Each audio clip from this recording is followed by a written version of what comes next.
எதிர்க்கட்சி தலைவர் எடப்பாடி பழனிசாமி அவரும் கிளம்பி இருக்கிறாரு. என்ன சொல்றாரு? தமிழ்நாட்டு உரிமைகளை நான் காப்பாற்ற போறேன் அப்படின்றாரு. இத சொன்னா நம்மள விட்டுருங்க, அதிமுக நம்ப மாட்டான். மக்கள் எப்படி நம்புவாங்க? கடந்த 10 வருடங்களாக தமிழ்நாட்டுடைய உரிமைகள் அத்தனையும் பாஜக அடகு வச்சவர் தான், ஆட்சியில் இருக்கும் போது அடகு வச்சவர் தான் இன்றைக்கு எதிர்க்கட்சி தலைவர் இருக்கக்கூடிய திரு எடப்பாடி பழனிசாமி அவர்கள். அவர் நம்மளுடைய ஓரணியில் தமிழ்நாடு முன்னெடுப்ப விமர்சிக்கிறார். என்ன தெரியுமா சொல்றாரு?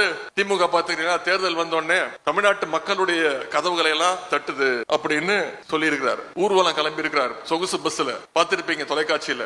திரு எடப்பாடி பழனிசாமி அவர்களே, நான் உங்களிடத்திலே பணிவாக சொல்லிக் கொள்வது, நாங்கள் உங்களை போல டெல்லிக்கு திருட்டுத்தனமாக சென்று அமித்ஷாவுடைய வீட்டு கதவையோ அல்ல கமலாலத்துடைய வீட்டு கதவையோ தட்டவில்லை. தைரியமாக தெம்பாக எங்களுடைய தமிழ்நாட்டு மக்களுடைய கதவுகளை தான் நாங்கள் தட்டி கொண்டிருக்கிறோம். உரிமையோடு தட்டுவோம். அது மட்டும் இல்ல, நேற்று ஒரு கருத்து சொல்லியிருக்கிறாரு, நீங்க பார்த்திருப்பீங்க தொலைக்காட்சிகள்ல.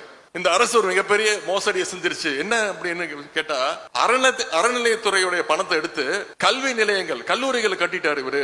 இது ஒரு பெரிய மோசடி அப்படின்றார். யாராவது இது ஒத்துப்பாங்களா?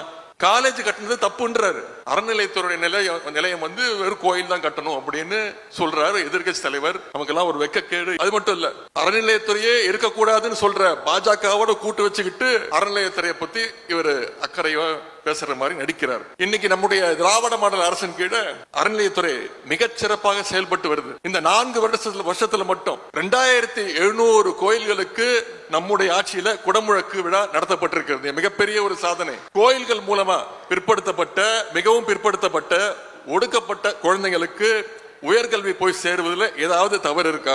ஆன்மீக பணி எப்படி ஒரு அறப்பணியோ அதை விட மிகச்சிறந்த ஒரு அறப்பணினா அது நிச்சயமாக குழந்தைங்களுக்கு கொடுக்கக்கூடிய அந்த கல்வி பணி. நம்ம வீட்டு குழந்தைகளுடைய கல்விக்கு எதிராக பேசியிருக்கக்கூடிய திரு எடப்பாடி பழனிசாமி அவர்களுக்கு வர்ற தேர்தலில் தமிழ்நாட்டு மக்களும் தமிழ்நாட்டு மாணவர்களும் சரியான பாடத்தை கத்துக் கொடுப்பாங்க. அதே போல 2 நாளைக்கு முன்பு ஒரு பத்திரிகையாளர் சந்திப்பு திரு எடப்பாடி பழனிசாமி அவர்கள் சந்திக்கிறார். அதுல பத்திரிகையாளர் கேட்கிறாங்க, என்னங்க கூட்டணி ஆட்சியாமே உங்களுக்கும் பாஜகவுக்கும் அப்படின்னு கேட்டோடனே அவர் என்ன சொல்றாரு?